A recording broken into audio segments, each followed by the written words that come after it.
زما نوم حضرت سلام دی، د تورخم مزدور یونین سره تړلی یو کس یم.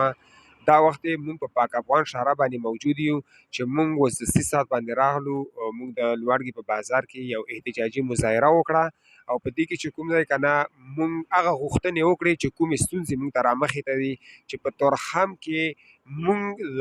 چې کوم د خپله مزدوري ده چې هغه کې مونږ دلته خوراکي یوسفل مفاد واخلو او هلته خرڅو، مطلب دال شو، چپس شو، شوده شو، یو شی بل شی واخلو هلته خرڅو او بیا هلته یوسفل شی واخلو، صابون شو یا داسې شیمپو څه شی مونږ راوړو دلته خرڅ کړو، بچو هغه زمونږ د غرۍ په روان وي. نو بده مرغه زمونږ چې کوم دی که نه په دې کې زمونږ ته د دواړو چارواکو چې هغه د افغان طالبان او چې کوم د پاکستان چارواکي دي، نو هغه چې کوم دی که نه په خپل منځ کې سره ګنډه راشوري کړې ده او په سهار چې کوم دی ړومبي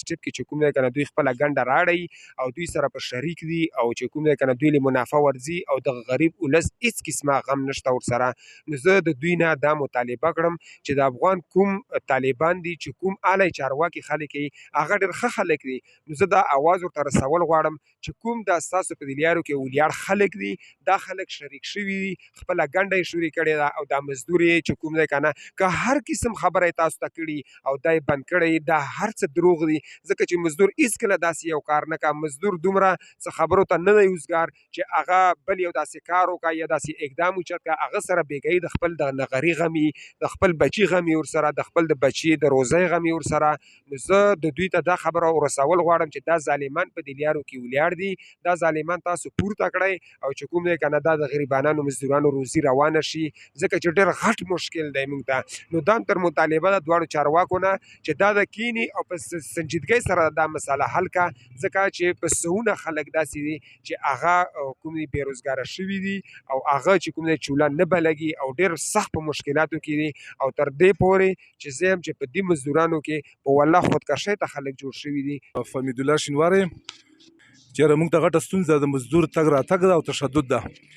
نو بس دې باندې خو مونږ ډېرې زیاتې خبرې وکړې د طالبانو سره، د خپل حکومت سره، د مشرانو سره، هر چا سره زموږ دا خبرې وکړې، خو هېڅ داسې څه نتیجې حل راونه وته، نه زموږ له داسې یو ریسپانس میلاو شو چې مونږ د طالبانو خیرخواهي وغواړو. نو بس زموږ دا غواړو چې دا زما د پاکستان کوم مزدوران دي، غریبانان دي او دغو له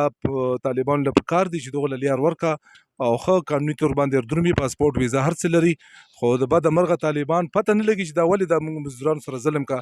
نو بس موږ هم دا مطالبه د خپل حکومت نه هم او د طالبانو نه هم دا مطالبه ده چې رمضان المبارک دی، روژې عظیمه میاشت ده او زموږ خاطر چې نه کړی دغه روژې خاطر وکړئ او مهرباني وکړئ، نو زموږ د مزدور له لیار ورکړئ چې یو 500 روپۍ ځانله ګټي د خپلو بچو لپاره. نو بس دا به ډېره خوشحالۍ خبرې او که چېرې ونه شو نو بس بیا موږ سره هم هغه خبرې شته دی، هغه جوابونه شته دی چې موږ هم داسې بیا قدم اوچت کړو چې د پاکستان حکومت ته او د افغانستان حکومت ته باندې تکلیف جوړ شي.